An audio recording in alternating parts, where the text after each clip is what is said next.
Welcome to another episode of the Miles Offside podcast, where we talk a little bit of football and a whole lot of nothing. My name is Oscar Puente, also known as Footy from Afar, and with me as always is my co-host, Chuck Bailey. Chuck, you lost any socks lately? I don't think so, but that's the thing. You don't know until you open the drawer to put them on. Okay, cool. That does appear to be true for you, yeah. Yeah, you don't know until you put them away. I don't know, maybe I have. Maybe there's socks evaporating into the ether as we speak.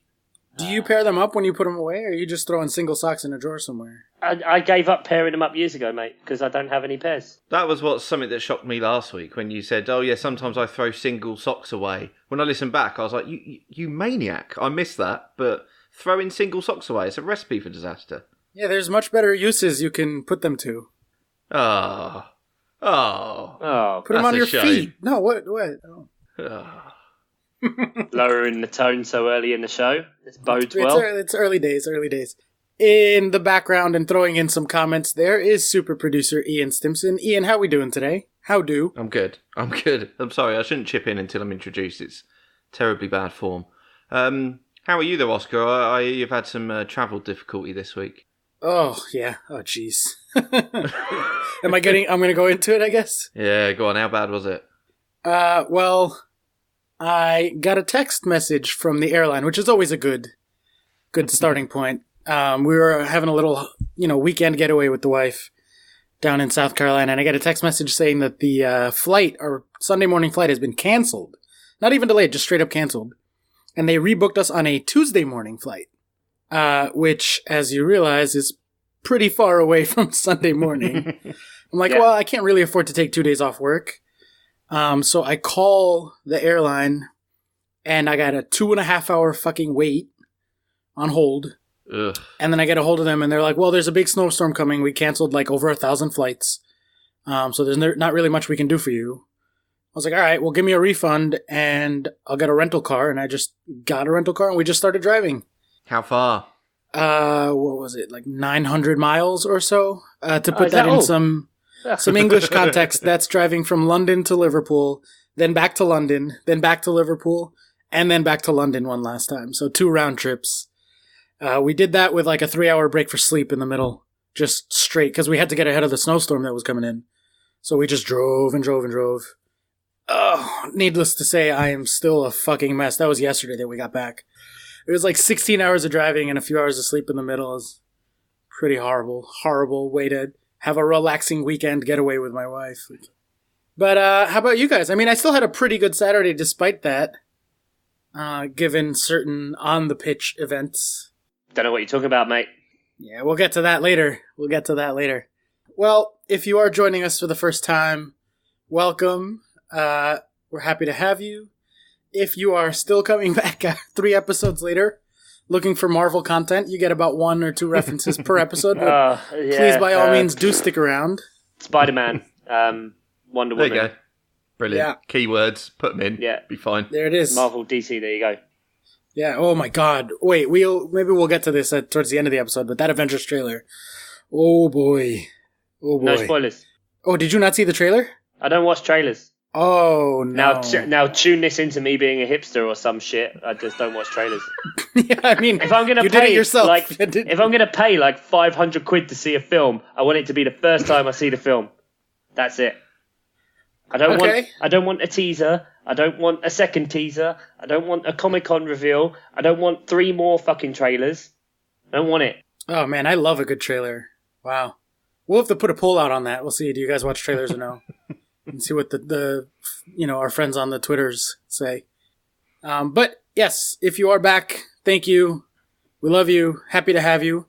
The run through goes like this. We do some news.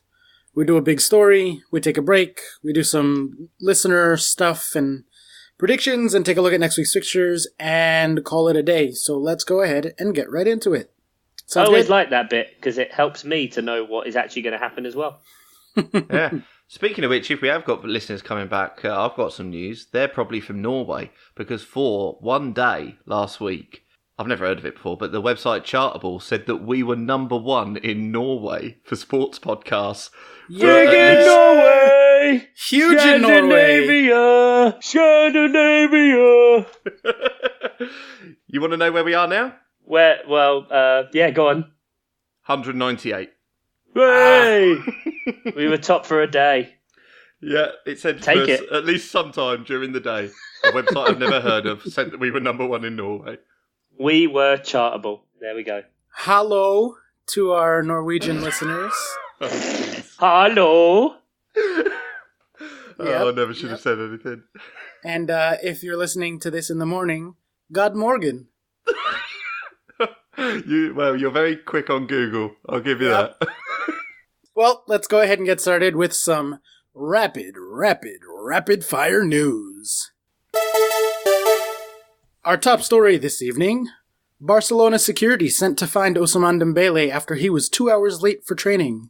Gentlemen, have you ever been 2 hours late for a meeting and had security sent to find you? Yeah, I can't say I've ever had any suits sent after me to find out what the hell happened. What happened with him? Like, why was he... I mean, A, why was he late? And B, imagine being sent to heavies after you. Yeah, it seems a little excessive. Can they rough him up? Can they, like, bundle him into a car and take him to training? Would he be too valuable? Could he just pay him off and then they bugger off? I don't know. Well, he was just at home playing video games, apparently, with his friends. Oh, okay. Okay. Just fucked off practice. Is he going to have the same back issue now as Mesut Ozil has apparently got? That I don't know whether I'm sandwiching in this or hijacking your news segment, but Mesut Ozil has apparently been told like his back problems could be caused by playing too much Fortnite or sitting over a computer. No. Yeah, I heard about that. Yeah. Oh my god. Typically, English people on Twitter were like, fucking, in my day, we tackled people and broke their legs. We didn't play Fortnite. Yeah, we didn't sit and play games. We just drank our livers into oblivion. What are you boys drinking tonight, speaking of drinking? Well, I ran out of beer, so Robinson's apple and blackcurrant. I'm on the cider, but I might graduate to a Baileys because someone at work got me a bottle of Baileys for Christmas. Definitely a freelancer who wants to continue his work stream, but anyway, I'll take it. Why do you buy people? Why are there certain things that only get drunk at certain times of the year? Yeah. Like, if it was May and someone bought you a bottle of Baileys, you'd be outraged and think, what the hell? But as it's Christmas, it's like, oh, that's fine. Yeah, or like, you only drink Advocaat because it's Christmas, because everyone wants a liqueur made from egg. And, it's St. Patrick's Day, so I must like Guinness this one day of the year. Oscar's face when you said a liqueur made of egg. Yeah, not happy with that. Not appealing. Yeah. Eggnog, dude. Eggnog. Same shit. All right, next story. Dries Mertens says, I looked at the Anfield sign and thought, is this so special? No one comes to Napoli and goes, oh, is this it? Maybe they need the sign. This is Napoli. Don't Napoli have a stadium that is like the Colosseum with the massive gap between the pitch and the stands? Like, literally, if you go over the advertising hoardings at the side of the Napoli pitch, there's about a 12-foot drop afterwards. Is there really? Yeah. There's like a video of a guy jumping over to celebrate, and he just disappears. Yeah, it's actually a moat with alligators. It's a real intimidation factor. That's more impressive. That's why he was assuming, like, this is Anfield, thinking, like, right, so am I going to have to cross a field with, like, bears or some crap in it? Because Napoli, they have to cross, like, a moat of alligators to get to the pitch. Definitely what West Ham should do. There's enough space between the supporters and the pitch. They'll be fine. Yeah, make some sort of ring of fire. Like, forget about the bubbles. Moving on. Phil Foden has agreed to a new 5.5-year contract extension with City. The 18-year-old playmaker is now contracted to the club until 2024. What's more terrifying, gentlemen, that he is 18 and making that much money, or that the year 2024 is rapidly approaching? How old will that make you then, Ian? In 2024, how old will I be? Yeah. 40. Oh, I just wanted you to say it. That hurt to say it. Ian, someone just signed a contract that will continue to the day that you are 40. Yeah, I'm having a bit of an existential moment here, guys. Crack open that bottle of Baileys. Chug, chug, chug, chug, chug. Away! Oh, dear. We've genuinely lost Ian for the rest of this episode. Check it. It's just me and you now. Yeah. All right. And the final news story and actual serious one for the week. Raheem Sterling and the whole fracas at the Chelsea game. Chelsea fans, 4 of them have been banned for alleged, you can drop out alleged there, abuse of the Manchester City forward. It's not libelous if it's actually been done, and you can say they're racists. It's fine. They are. Yep. Manchester City welcomed Chelsea's decision to issue suspensions, severe sanctions, and bans. The club and Raheem are fully engaged with the Chelsea FC investigation and authorities as they continue to examine the events in question. Blah, blah, blah, blah, blah. To me, the bigger story here was Sterling's post on social media. I think it was on Instagram. Finally calling out the media for just being blatantly racist and treating him unfairly compared to how they treat every other young English star. Do you guys have any takes on this? Any, other than to say about fucking time? Yeah, I mean, you look at how long he hasn't said anything and kept himself to himself, and for years now. And now he comes out and he worded it very, very well and very diplomatically and didn't necessarily even come out and specifically say that the papers themselves are racist, just that they help to kind of propagate that kind of racist narrative. And using, like we've spoken about on this show before, and using previous example, Phil Foden, is that it's an outrage when Raheem Sterling pays X amount of money to buy his mum a house. But when Phil Foden does it, it's absolutely fine and it's a nice thing to do. Basically, there's been a lot of people on Twitter sort of saying, they didn't necessarily say that, they said something else. They said mank instead of black. And it's like, I haven't seen one person saying that who isn't a white Chelsea fan. So it's like, have a little think about the agenda you're pursuing there. And I don't think he comes out, I don't think he looks for this trouble. He's, like you say, he's kept his counsel for a long time now. Mm-hmm. And it's, he has said, he hasn't said exactly what was said to him, but he's basically, said he was subject to racial abuse. So, yeah, Chelsea have suspended them though. So, I mean, there's no place you're more filmed than in a football stadium these days. So it's not like they've got a leg to stand on, really. No, exactly. And even if it is true what they say, that they're only saying you mank. The simple fact is, if you look at that video, you're still leaning over and screaming that at a guy. So even if you take that racism aspect out of it, get out. Just get out. They're at least in their 40s, and when I get to 2024, I'd like to think that I'd have a little bit more decorum. Yeah. Yeah, and as the resident Chelsea fan here, I feel it's important to say that, fuck those guys. I don't care if they support the same team as me. Yeah. That's just scum. And if you are a Chelsea fan and you're finding ways to rationalize defending them, have a long think about that. And, where your allegiances should be, whether it's to a team or to, the human condition. Being a human being, yeah. Right, yeah. Exactly. So good. I'm glad they came down hard on them. We've had other incidents in the past, notably the thing in Paris, the fans after the PSG match one time. And it's not just Chelsea that have, obviously, problematic fans. I think I've read online somewhere that 80% of the clubs in the top divisions, the top 4 divisions of England, have had some sort of racist incident that they've had to address in the last 5 years. Because it exists everywhere and it's horrendous. You look at what happened with Aubameyang last week at the Tottenham match, having bananas thrown at him. Right. I can say from my own club as well, there's chants for Tommy Robinson and racist and homophobic chants that start up. There was the Lukaku stuff earlier in the year with Manchester United fans being like, no, but we're saying it in support of him. And I'm like, no, it's still racism though. That's not how that works. No. So I think, horrible. I'm disappointed that it would be Chelsea fans specifically, even, and also just in general that people like that exist. Obviously as a person of color, I also have dealt with and been on the receiving end of things like that. And I think Raheem's point where he's like, yeah, I mean, I don't expect any better and I just had to laugh it off, I think is a good sort of way to process those difficult situations that you encounter from time to time. Mm-hmm. because if you let it get to you, then it's almost like letting them win.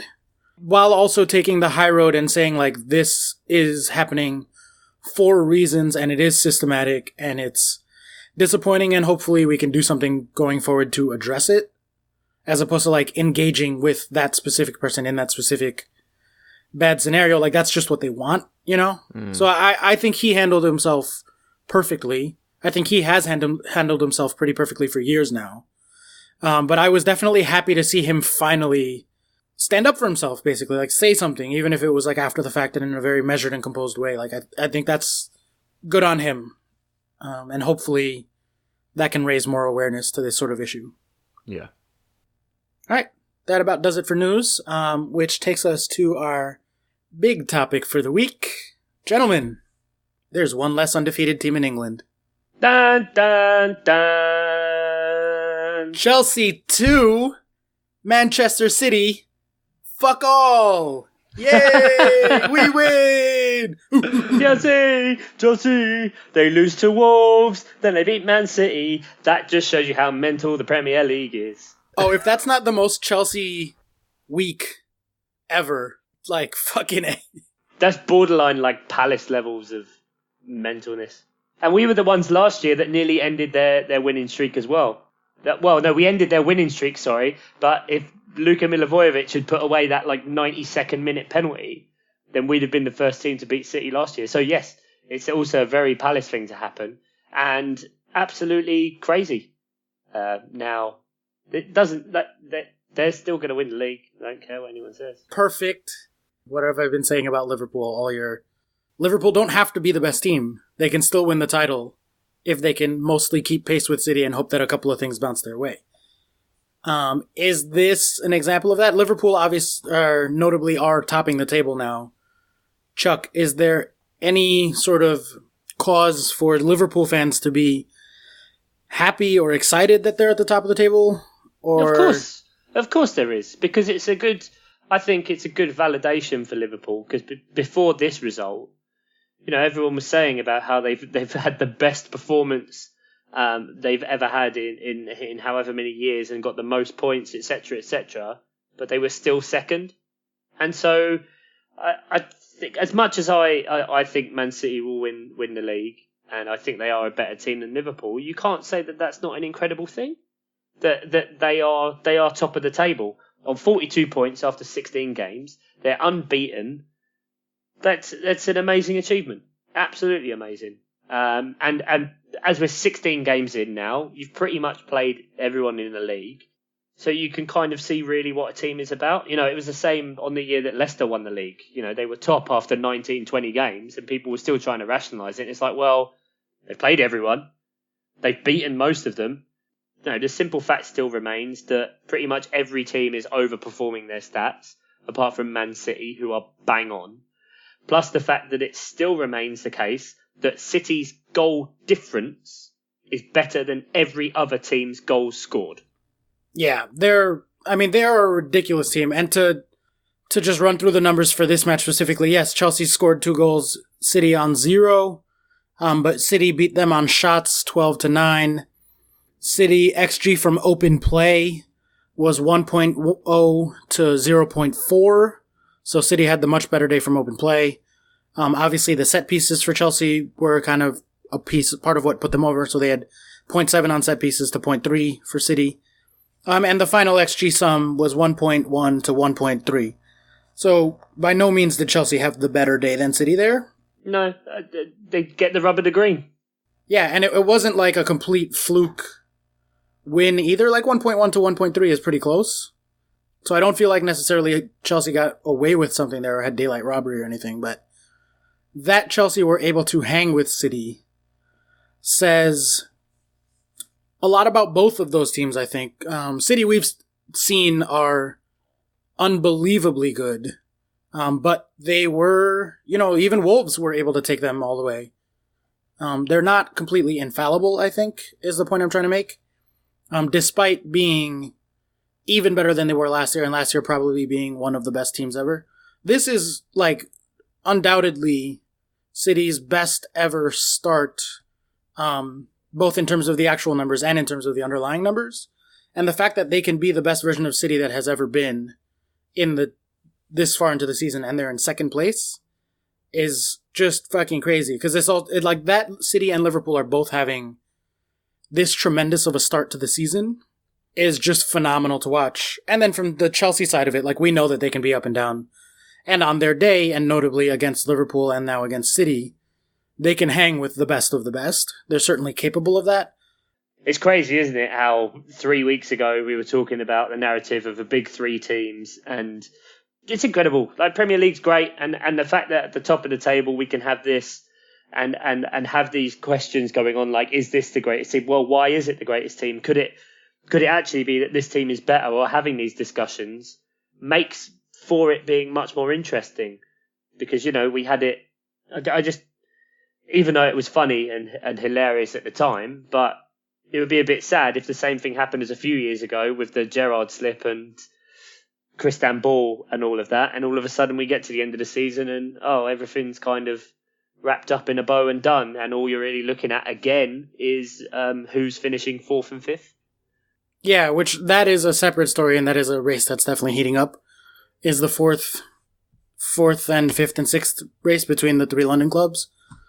I think for me, what I'm kind of getting at is that part of why I like the Premier League, and part of what makes me defend the Premier League to a lot of American, let's say, traditional sports fans who are like, but there's no playoffs, that's so boring, blah, blah, blah, blah, is that I've kind of always said, well, the nice thing about that is that it's actually just the best team that gets the title, almost always, because over the course of a 38-game season, it's really hard for the numbers not to, like, reveal themselves in the table.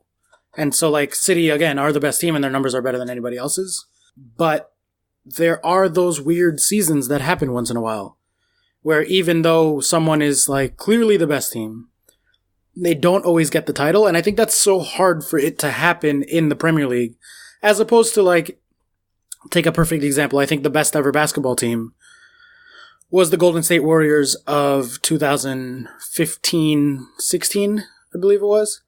And they had the most wins ever in a season, and they went into the playoffs, and then all of a sudden, at the very, very last hurdle, they lost the finals.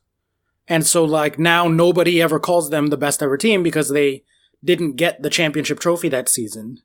Another notable example of that was in the NFL when the Patriots went undefeated and then lost in a ridiculous game to the Giants. And so to me, like, that's frustrating because, like, you should be able to say that that Patriots team or that Golden State Warriors team was the best ever team in that sport. But they don't get that recognition. They never will get that recognition because they managed to, like, slip up in one tiny instance, but at a very particularly bad time of the year.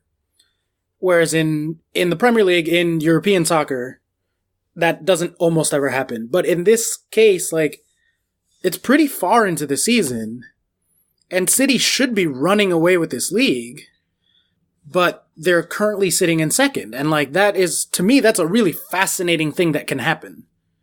Because the second best team only plays the best team twice. So if they can be, even if they're 90% of what City are, but they're still better than everyone else, then they can keep it really, really tight. Like, that's fucking crazy to me. Like, look at Liverpool this weekend, right? 4-0 against Bournemouth, but 1.8 on the XG. And so you talk about them overperforming a little bit.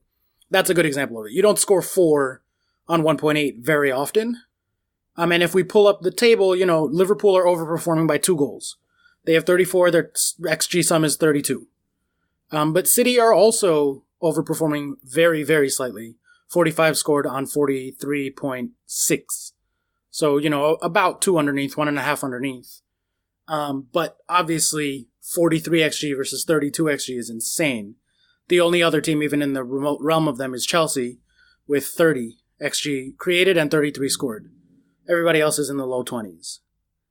So, like, I don't know. Do you get what I'm trying to say? Like, yeah, you're right, because it is strange, because for the amount that football fans and pundits have spoke about how far ahead City are, we've had seasons where you get to Christmas and Chelsea have been 9 points clear and 12 points clear, and bookies have been paying out on them winning the Premier League. Like, yeah, usually it's a publicity stunt, but still, yeah, there's been a sort of significant gap between first and second. So it is maybe a little odd. I mean, we were even saying last week, it was brought up to me by Sam Danby, who's someone I play draft fantasy football with, that we'd said last week, oh yeah, no one's catching City. And I think that probably is right, in that eventually City probably will win. But it's funny that we perceive them as so far ahead of everyone, and then this week Liverpool have leapfrogged them. It is a strange one. Yeah, because if City win 5-0 every match, and then Liverpool win 1-0 every match, they're still both getting 3 points in the table. Yeah. You know what I mean? So, I don't know, Chuck, what do you think about that whole idea that it doesn't necessarily matter that they're the best team if the other teams can keep it sort of close? I think the psychology comes into it quite a lot. And I don't know, I don't know how you feel, but let's say take last week. Whilst Man City are above Liverpool and they're winning 4-0, 5-0, 5-0, 4-0, 3-1, 5-1, whatever, and Liverpool were doing 1s and 2s, or, this week against Bournemouth is probably one of the highest scoring games they've had this year, because they've really been conservative for Liverpool, at least recent Liverpool. How do you think is more pressure if you're in first place and you're scoring lots of goals, and there's just one team could it be that because they're winning 1-0, it feels like they're just doing enough to catch up with you, and are they just hanging on?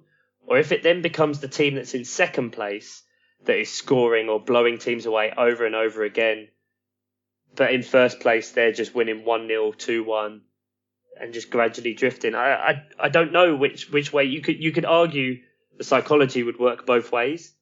And so I think now, for Man City just not being top, it's really interesting, and they're not out of it at all, by seeing now how they react. Does the game plan change? Do they do anything differently? Or does Pep just continue being the guy that's like, well, we play the team that's in front of us, and we do what we do, and I want to play great football, and that's kind of it.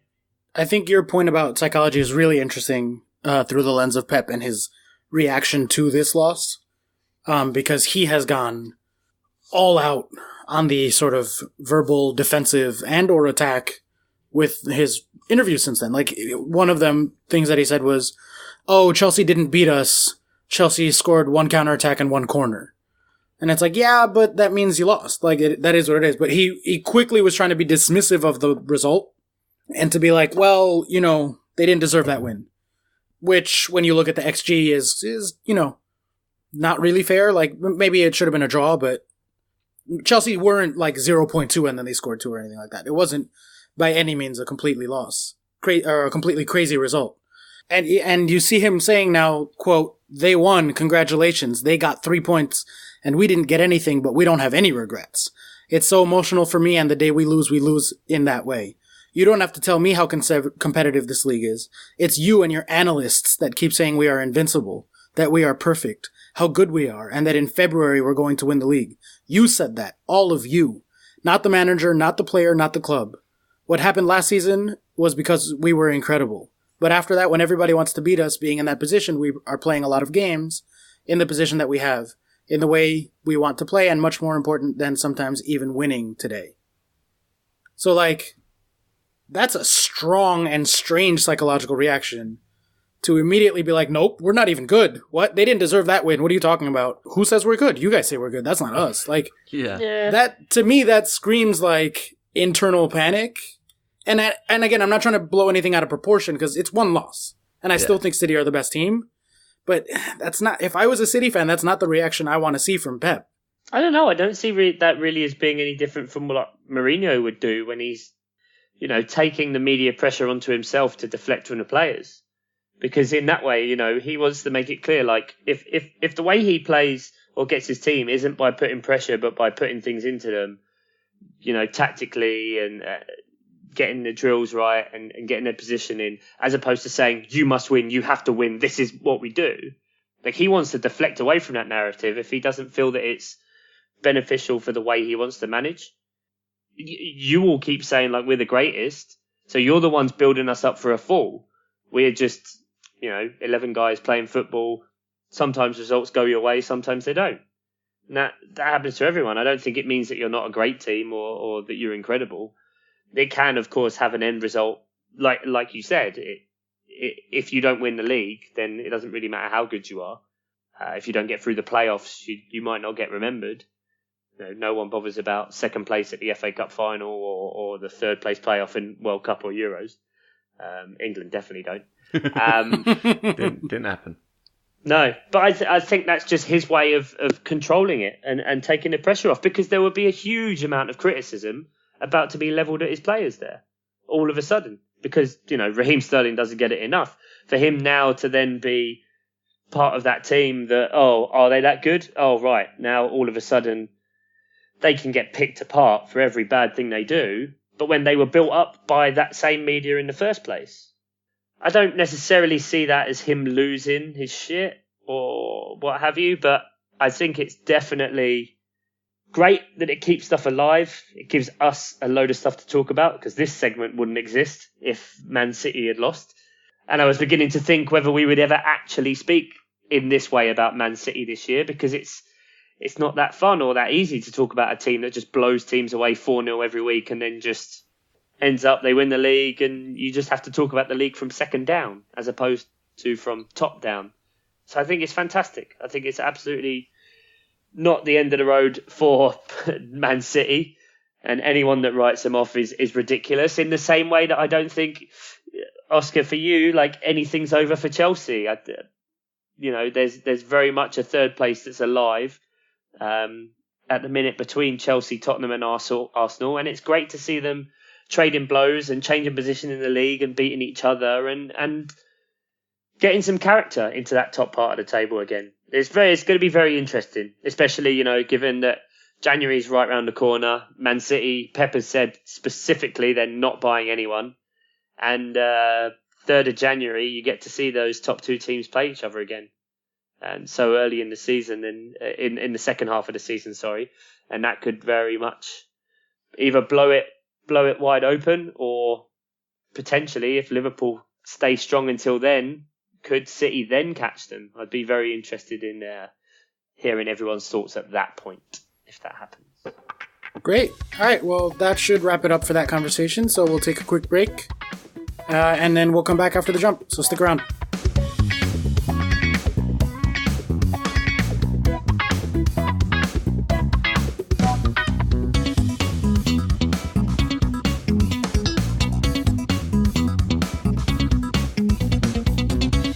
Welcome back to Miles Offside Podcast, where we talked quite a lot about football, and there's been a feature that we've missed in the last episode or so. I know you all wait for it. It's time to find out, how bad is Oscar in a predictor league of predictions, where we see what happens when we don't know what we're talking about when it comes to football. 20 teams, 20 selections. What happens? I should really stream like that into a jingle, shouldn't I? Getting longer and longer. Yeah. Oh no, guys, I've closed the file, so I don't know where it is. No, wait, don't worry. I've got it. Drum roll, kind of. Add it in afterwards. We have got a tie. Oof. At the top of the table. Pad Full, mainstay at the top of the table, has dropped. He's dripped the dirty boy. Get it seen to, Pad. He's dropped in points a little bit, and John O'G has come storming through. They are both on 44. God, he wasn't even second. No, he's come from out of nowhere. Threatening. At the top on 44 points. Second stroke, then third place, I guess. Friend of the show, Mr. Adam P. To be fair, they're all friends of the show, aren't they? Yeah. I keep saying friend of the show, just the listeners. Yeah. That's all we got. Small listener community. Yeah, where's the Norwegians? For God's sake. Yeah. Get them Scandies in. Adam P is third or second place, depending on how you look at things, on 46 points. Ian, you're just off on fifth with 52. Fifth? Ooh. Highest yet, I think. Chucky's down in 17th on 66. Woo! Ooh, that is a long drop. And Oscar propping up the table with his mighty arms. He's so strong because he can hold everyone up. 86 points, buddy. You're dropping again. Getting closer to the magic 100. Finley's on 84. Oh, I'm coming for you, boy. Yeah, serious beef down there at the table, at the bottom of the table, between Oscar and a child. A small child. So, there we go. Ian, do you have some questions? Yeah, we've had lots of questions this week, so we'll start with our traditional, though. We've got to keep with tradition.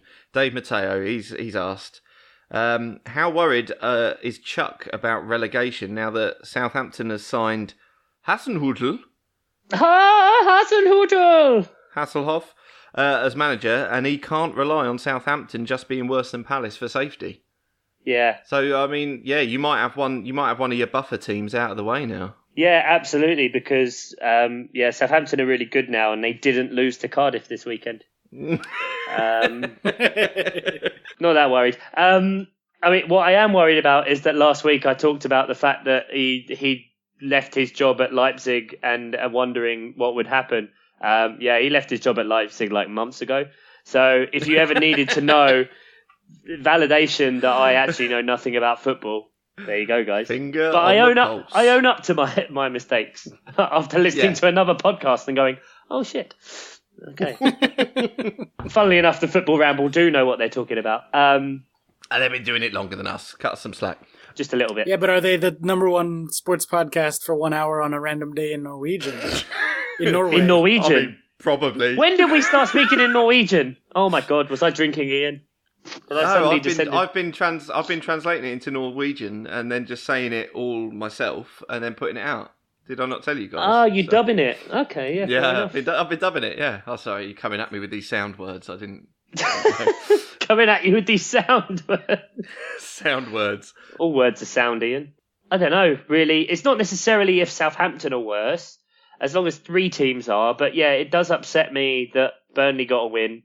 But at least Newcastle, Huddersfield, Southampton and Fulham all lost. So, we're all down there keeping each other company. No new manager bounce yet for them. No. Palace are fine. We shouldn't get rid of our manager at all. Get rid of everything. Burn it down. But as part of this new section that I think we should call Chuck's Worries, Adam P says, is Chuck worried that Redknapp might be the next Palace manager? Oh, good. Chuck's Worries. Every question seems to start, is Chuck worried? Or how worried is Chuck about the fact that he hates football? Yeah, when does it start to descend into, should we be worried about Chuck? He's been tweeting some very melancholic music videos from the early 2000s. Chuck's Worries, by the way, to our Norwegian fans, the segment would be called Chuck's Bekkimringa. I'm pretty sure Norwegians would know what it would be called in Norwegian. And the fact that Ian overdubs all of this anyway, so they're... Yeah. Yeah, anyway, Redknapp's been on I'm a Celebrity, right? Yeah. Yes, he won it, yeah. Oh, did he win it? Okay. Didn't watch a single second. Yeah, he was crowned King of the Jungle, or as our Norwegian fans would say, Kongen av Jungelen. I love that! Kongen af Jungelen. I was going to do it in a Norwegian accent, but I can't remember what a Norwegian accent is. And I'm pretty sure I'm butchering these pronunciations, but that's okay. Yeah. Kongen af Jungelen. We're going to be lower than 198 next week, I'll tell you. That's the aim. Now we've got to be bottom. Now we've got to do Oscar's goal of finishing at last place in Norway. No, Redknapp's not coming back, is he? Oh, no, God. I think he's going to go showbiz now. I don't think we'll see him in football. He's big time. Never again. Yeah, he's done his wheeling. He's done his wheeling and dealing. Oh, not if he is. You say that. Yeah. Well, unless he's in Norway, mate, he's not listening. Okay, well, let's lighten it. Let's lighten the mood. Is this one going to be about is Chuck worried? Because it very much is going to turn into a depression section. No. That's what I'm saying. We'll lighten the mood. Adam P also asks, "What's the best Christmas cheese?" It's festive question. Best Christmas cheese. Christmas cheese? What the fuck are you talking about? Well, Christmas is a time when you'd maybe have a few more cheese boards than you usually would. Over Christmas I have 6 cheese boards a week instead of 4. Wait, is that like genuinely a thing over there? Like your Christmas cheese? Like... Well, there's not like specifically a Christmas cheese, but you know, obviously you have family coming over, and you always buy an inordinate amount of snacks, including stuff you only buy at Christmas, like a barrel of Twiglets or cheese footballs or whatever that you would never buy at any other time of the year.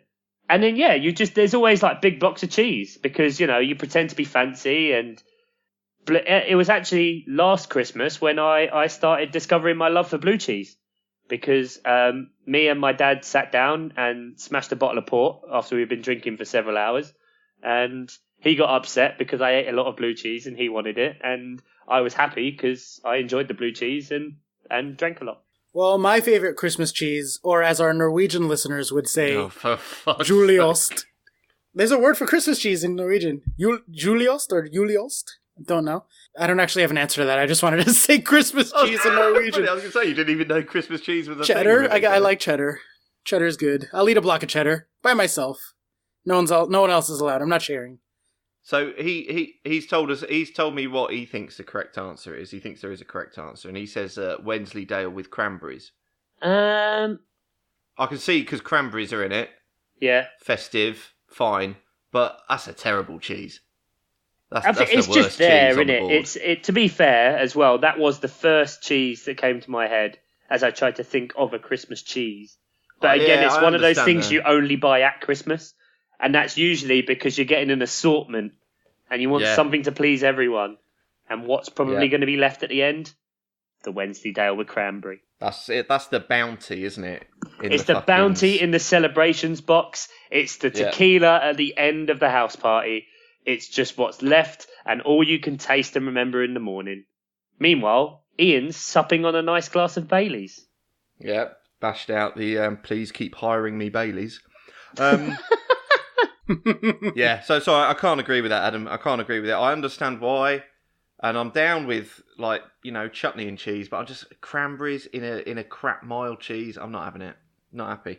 What is your number one cheese? You haven't given us your Christmas cheese. I'm a fan of blue cheese as well. I mean, probably just Stilton. I'm a fan of taste, basically, Adam. I'm a fan of taste. I want to taste cheese, not berries. You exactly. prick. I want to taste mold. That's what I want to taste. You hear that, Adam? Fuck you. Yeah. One of our most loyal listeners. Didn't I curse him out a few weeks back too? Yeah, you did when you slagged off Arsenal for ages. And he thought maybe finally, hey, good news, Adam. We didn't talk about Arsenal overperforming their stats every week this week. Instead, Ian's just cursing him out over his terrible taste in cheese. Yeah, if he's listened this far, he doesn't have standards. So thanks for sticking around, Adam. He's either a sadist or a masochist, whichever one that is, that likes punishment. And for that, we thank you, or as our Norwegian listeners would say. Oh my God. Tak skal du ha. Oh no, it doesn't have to end. I like that one. Say it again. Tak skal du ha. That's thank you. It's 4 words. I don't know why it needs to be 4 words to say thank you, but it seems lengthy, doesn't it? We've had a question from Darren Hoy. I don't know if you remember Darren Hoy. Does that name ring a bell? No. Never heard of him. If I said Emu Plains, would that jog your memory? Dave Mateo's pseudonym. It's Dave Mateo again. It's Dave's fake name. Hoy boy. The Hoy boy. Aye, aye. No, Darren Hoy of our Outback Outrage episode, which was very popular. He shat on a riverbank, didn't he? Yeah, that's pretty much what happened. What a hero. We like Darren. I'm glad, Darren, thanks for getting in touch again, because I'm very upset because no one else gave us an embarrassing story and you stepped up to the plate, sir. Please make yourself known. You deserve some sort of commendation. Didn't we specifically leave his name out of the pooping himself story? And now we're putting No. I asked him if it was all right to use his name and he said yes. Okay. Also, I don't know how many people lived in Emu Plains. I mean, it's probably fairly identifiable. Or as it would be known in Norway, Emu Slet. Oh, no. We're putting a stop to this now. It's ridiculous. Stop. It's just too amusing. So anyway, he asks, and we've discussed best hair, but who has the worst haircut in the English Premier League? Gervinho. No, you son of a bitch. That was my answer. He's in the Premier League, isn't he? No. No, not anymore. He's still playing. I don't know. He's around. But that just always sticks The second I hear Premier League and bad haircuts, bang, Javinia. I hate bald people, so I'm going to say David Silva. To be fair, there's a man with a drastic change in hairstyle. Well, didn't he have a hair transplant and then he's just decided, we'll fuck this off? I don't know. I'm just saying bald people can go fuck themselves. You said that really aggressively, looking at Ian right there. Yeah, I know. I was going to say, someone who's shiny pate at the minute is, I am losing hair at a rapid speed. Think of it more as migrating. It's migrating from your head towards the back of my head to your nostrils. Well, you are almost 40, so, it's natural. I'm a Phil Foden contract away from being 40. Go fuck yourself. Is that how you're going to think of it in time? You're going to see the contract extension? That's a unit of time now. Yeah, 2 years ago you were a Pardew contract away from being 40. You're gradually working yourself up to the Peter Cech 1 year extension. How does this happen? Who has the worst haircut? How does this happen? How does it get to me being an old... Because neither of us know anything about football, really. Yeah. Or what they look like. Oscar, I don't watch football, and all Oscar looks at is stats. So neither of us have any idea what any of these players look like. I know. Let's approach Ian and ask him if he wants to do a podcast, and then we can just slag him off about his fucking age and how little hair he's got. That'll be a lovely idea. My God, we were open and honest about this from the start, and yet you come in and you're on the thing with people around and go, "Oh, sympathise with me. Oh, they're all bullying me." Literally, your idea. Unbelievable. Yeah, thanks for doing all the editing, mate. I appreciate it. Yeah, no worries. Just a moment of silence for Marwan Fellaini's terrible hair. R.I.P. in peace, Marwan Fellaini's afro, because that was the best, worst hair, and now we've lost it, so. Oh, yeah, but he's still a knob. He pulled Guendouzi's hair. Another person with terrible hair. Terrible hair. Yeah. Seamless link to David Luiz, also terrible hair, which we've mentioned. You know who genuinely had the worst, even more than Gervinho, who genuinely had the worst fucking hair? Was Marouane Chamakh. Oh, God, that was bad. What was wrong with his hair? It was like he was losing it, but wanted to stick down the front, but wanted to spike it up. I don't know, it was like a real backwards mullet kind of deal. It looked like he had been in some sort of car accident, and they weren't able to piece his head back together correctly.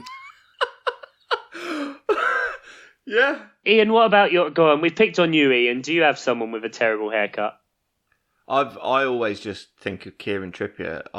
I don't understand how you can look in the mirror and go, yeah, that'll do. Fucking shocking. What is he asking for? Like, I want the blonde Lego man. I want you to cut the front bit as if someone's put a bowl on my head and then just carry on cutting. But don't. It's fucking awful. He looks an absolute state of him. I don't understand people with all the money in the world that still manage to look like total wankers. See also Simon Cowell. Fucking hell. Oh, it's been a tough week at work. Right, so let's go with tattoos. Queen Banger. She wanted us to talk about tattoos. She had a lot of questions. Have you ever thought about getting matching tattoos with someone? Oscar, no. You're tatted up. Yeah, I actually do have a matching tattoo with my older brother. Hi, George, if you're listening. It was Christmas 2010, and he's a big nerd too, just like me. And so we went and we bought each other, quote unquote, matching tattoos for Christmas. They are this might be one of the nerdiest things about me. Oh my God. Jesus. Strap in, boys. Yeah, exactly. I taught myself a bit of Elvish. Of course you did. High Elvish, not Low Elvish, so the one that they wrote their documents in and spoke at like religious ceremonies. You're not common. Yeah. So. And I translated the word younger brother and older brother into Elvish. Weirdly, it's hard to translate brother because there's a lot of different words for it in Elvish, and some of them mean like brother, like my countryman, and some of them mean brother, like what's up, bro? So it was hard to find the right one, but younger brother, older brother, translated into Elvish. Is there what's up, bro, in Elvish? I don't remember that bit of Tolkien. Oh, they had fraternities in college, so. Okay, fair enough. Yeah. Mine is Toron Anessa, and his says Toron Anyara, and then we got it in actual like Elvish script on our shoulders. So nerdy brothers matching tattoos. Yeah, We're both looking at me like the nerdiest thing again. I've ever heard. That is pretty nerdy. When you say you bought each other, see, I've always thought this. You bought each other tattoos. So you basically bought yourself a tattoo. Yeah, exactly. That's why I said quote unquote. Yeah, because I paid for his, but he paid for mine. We got them done at the same time on the same day, so it really didn't make a difference at all. I don't understand that. Me and my sister have done that with gifts before. Like, just bought, like, if we're going to a concert, buy the other one's ticket. Like, you just go into a gig. We just go in. Yeah. Yeah. This seems like a big rigmarole. Yeah. I don't know. She's probably not listening to this. It doesn't matter. Is she in Norway? Maybe that's what it was. She just took 500 devices to Norway and just went download. Chuck, if your sister is in Norway and you want to send her a greeting, then the way to say my family invented Twix in Norwegian is Familien min oppfant Twix. So repeat after me. Familien min oppfant Twix. You are a twat. Perfect pronunciation. Next question. Chuck, your girlfriend Gina asked us something on Facebook and said, "What's the best stroke worst food from across the pond?" So, I mean that works both ways.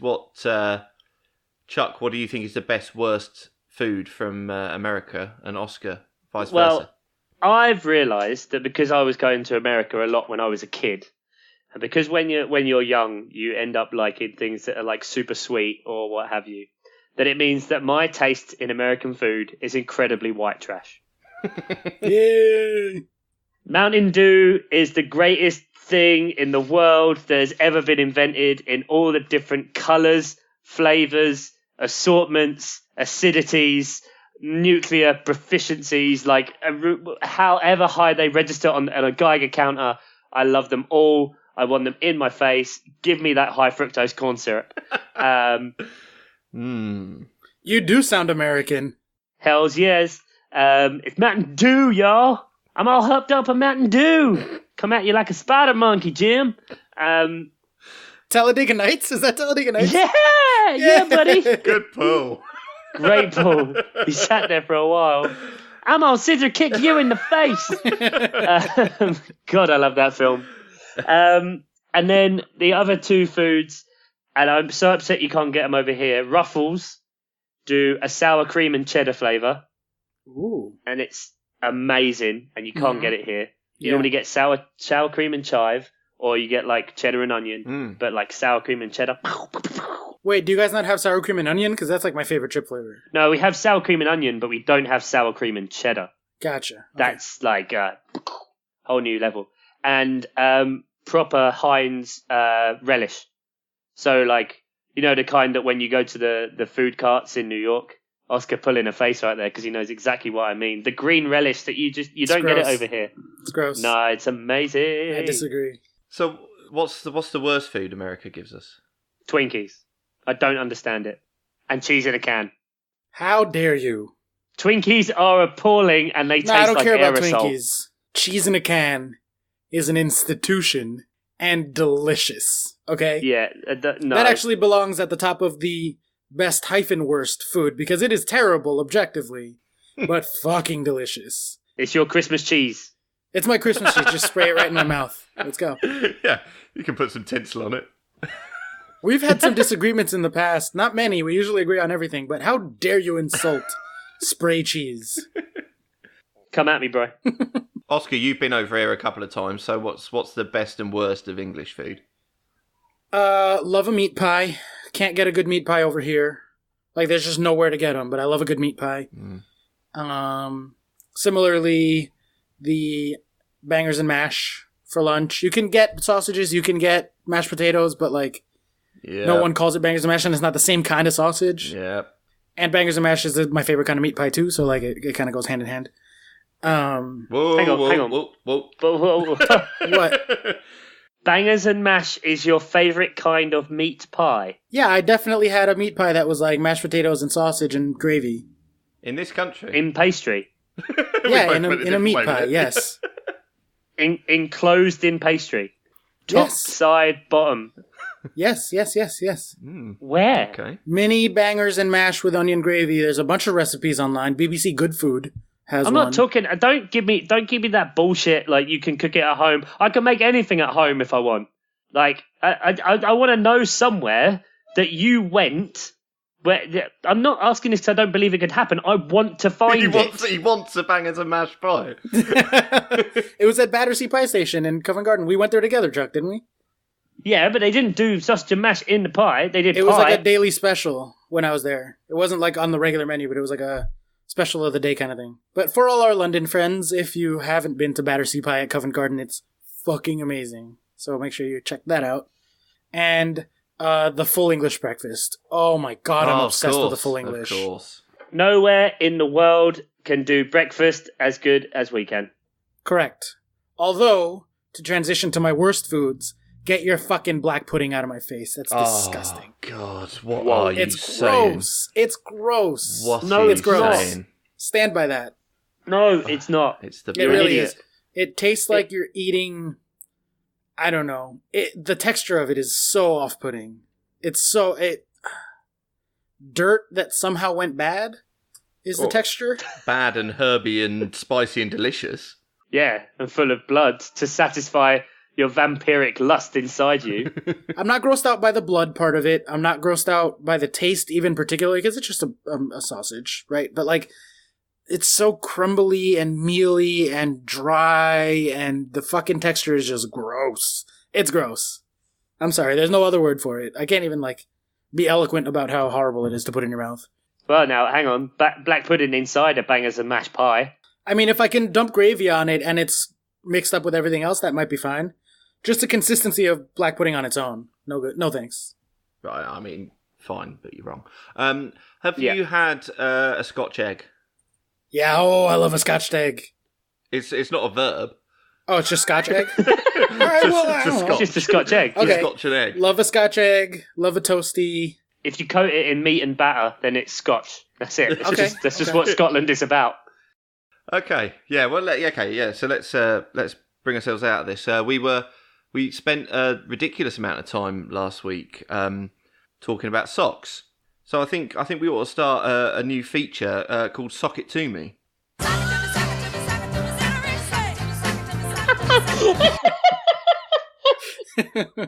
Right. Very nice. I thought you'd enjoy that. So I mentioned him earlier, actually. Sam Danby, who I play in a FPL draft league with, he wanted to get involved in this sock chat. He said he totally agrees with new socks every day. He's fully on board. Yes, fully on board. Oscar, we've been validated by a third person. We're not freaks. We're the majority. We found another freak. And I don't mean Ian this time. Look, if all this podcast ever generates, if the only good thing that comes out of this is somehow we create a committee that enables us to never have to wear the same pair of socks again, then... That'd be amazing. Oh, goodness. This podcast, if nothing else, is proof that weirdos can find each other on Twitter. God bless the internet. However... Uh-oh. He is sock OCD, he says, so he cannot abide odd socks. We can't be friends. Chuck, you literally posted tonight your picture of your odd socks. Yeah. He's put, but this is next level, I think. So I was, you two were rightly stunned that you had both had this in common, that you wanted a fresh pair of socks every day if you had all the money in the world. Every day. And but Sam said, equally annoying is 2 socks which have not been washed the same amount of time. So weekly I have to pair them and ensure that the socks are of the same design, but also of the same softness. Well, the same structural integrity as well, because sometimes the sock will stretch across the heel, especially depending on how you put it in, and it might have lost a bit of elasticity. So, you could be on like a 3rd generation sock and a 1st generation sock, and from whatever your purchasing cycle is of sock. And then, you have one sock that you have to constantly pull up all day. Right. And then the other one will just hold firm there. That's what I was going to say last week, Chuck, and I didn't want to get too deep into the sock talk, but I guess we're going there. When you said, that one potential solution is just to have the same sock everywhere and just have singles, I was like, then you're going to have some old socks mixed in with some new socks on your feet, and that sounds horrible to me. No. When I buy socks, no. You do that. May I please continue, and you never sir? wear the same sock again. You never wear it again, so it doesn't matter. I don't know. When I buy socks, I make sure to never buy the same socks. So like every time I buy socks, it's a set of socks that I have never purchased before. So that if a sock is matched with another one, I know that they're the same age. And then I never accidentally have old sock and new sock on one foot and the old foot. I defy you to go through your sock drawer and find every single one with a matching sock. Oh no, I'm not saying I don't lose socks. I'm just saying I would never accidentally pair a sock that I bought 2 years ago with a sock that I bought 1 year ago. Because they just look fundamentally different. Every set of socks is a unique package, color, company, brand of sock that I've never purchased before. Only on this podcast could a comment like Sam's be met with anything other than, what the fuck are you talking about? Instead, you go with aggressive agreement, somehow taking it on to another level. Varying levels of sock freshness. It's such a... No, but he's not wrong. Like, it's a really good point. Have you ever worn an old sock with a new sock? It ruins your day. It does. And because socks that won't stay up. I don't know about you, but I'm pulling my socks all the way up to the max. Oh yeah. I'm not wearing socks with shorts, but I mean, if I'm wearing trousers, like, you know, I'm getting those bad boys halfway up the calf. So Chuck, question for you: ankle sock, no-show socks, which are like the ones even below the ankle, or like old school 70s sock up to the calf? What's your preference? If I'm ever in a situation where chances are, I mean, I don't really have a preference on like less socks, like the ankle sock or the no-show sock. Did you say? Yeah, that's the name for it. I don't know like how else to describe it. If you're wearing, say, shorts, then you want one of those socks because, you know, you don't want to look like an idiot. They're a horrible necessity, those socks. Yeah.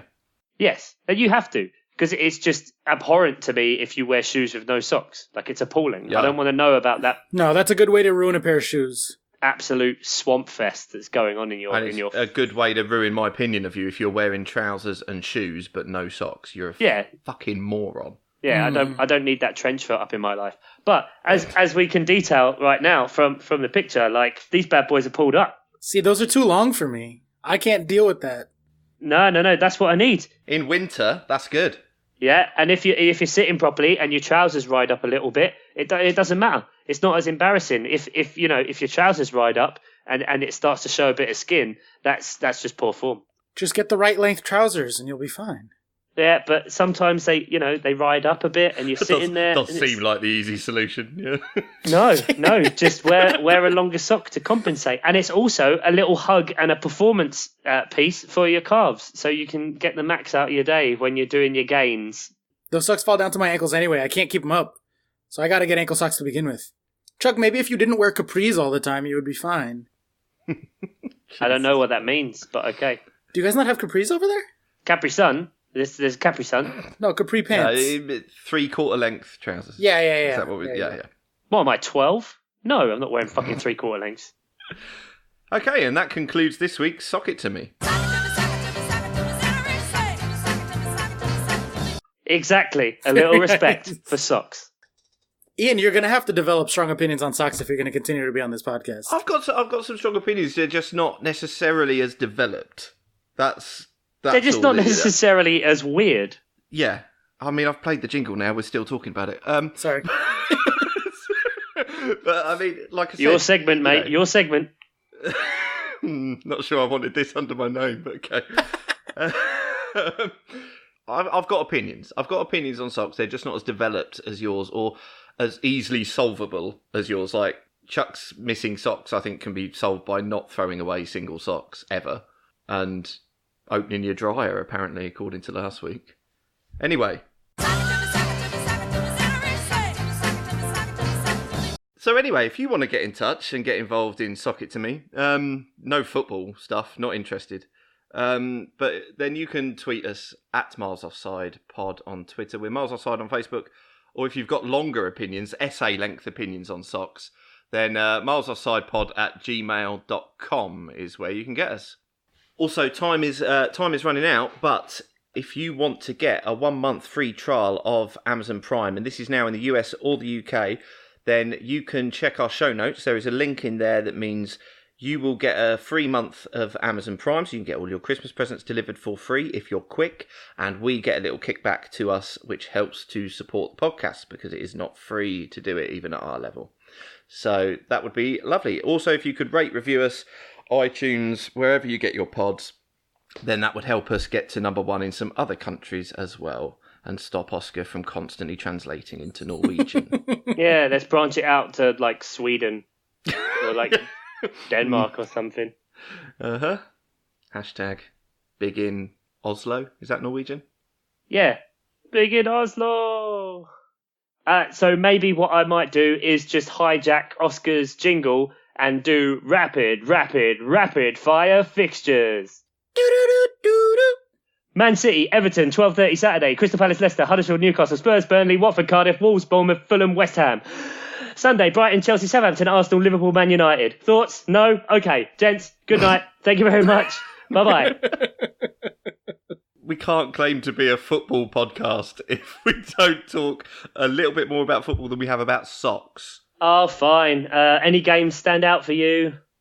I'm curious to get serious for a second, I guess. Spurs, Chelsea, and Arsenal going into this weekend because they are getting alarmingly close to each other in terms of like an actual race.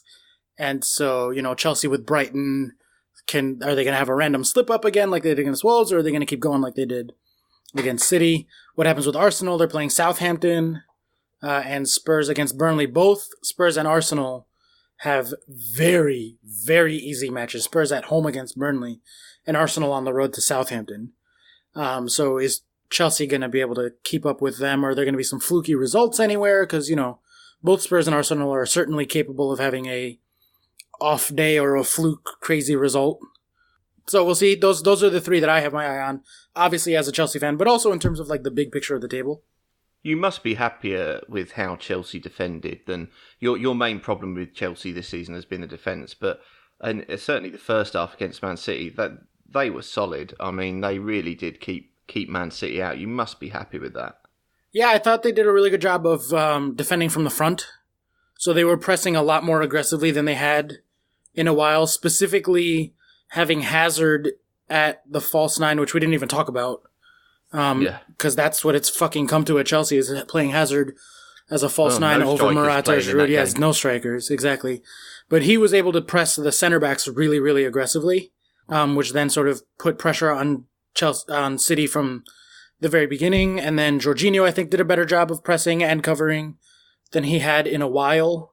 So I think if they can continue to do that with that level of intensity, that's the sort of the way forward for them defensively, as opposed to like getting it to the point where they have to rely on Alonso and Luiz to make plays.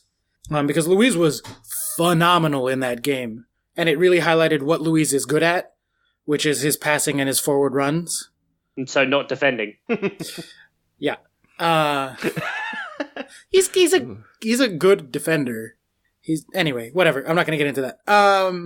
Yeah, if they can keep pressing aggressively like that and maintain that high level of energy when they're off the ball, and then do their possession thing when they're on the ball, which they should be able to do against a team like Brighton, if not as much as they could against City, obviously. Yeah, I think that's the way forward for them, at least until January, when maybe we'll be getting a left back that isn't Marcus Alonso. So scathing.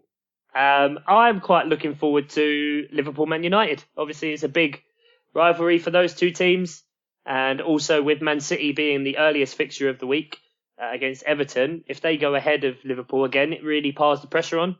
And at the opposite end, if Man City don't win or don't catch them, then Liverpool will get a real chance, and against their rivals, to open up a bit of a gap at the top of the table. So a 4-point lead for Liverpool would be great. And then, if they can go through the festive schedule and come out the other side at their game with Man City with that lead, and then potentially open it up to a 7-point, then that would be very, very interesting. Wouldn't the most Mourinho thing be to just show up and play 12-year-olds and just get destroyed by Liverpool 10-0? Just show up would be the most Mourinho thing in the world, yes. Well, yeah. Actually make it to the game on time, or play a team, or don't throw Lucozade bottles around. Thank you very much for listening, guys. It's been a pleasure. I hope you enjoy all this weekend's action. We look forward to, I was going to say hearing from you next week, but I guess you hearing from us next week. I don't know. Get in contact on the Twitters at Mars Offside Pod. Email your questions in. Ian, any closing thoughts? May all your socks be matched in both colour and freshness. Ah, that's nice. That's really nice. It's really sweet, Ian. Again, only on our podcast could that be considered sweet. Yeah, after he spent half an hour slagging you off and calling you old.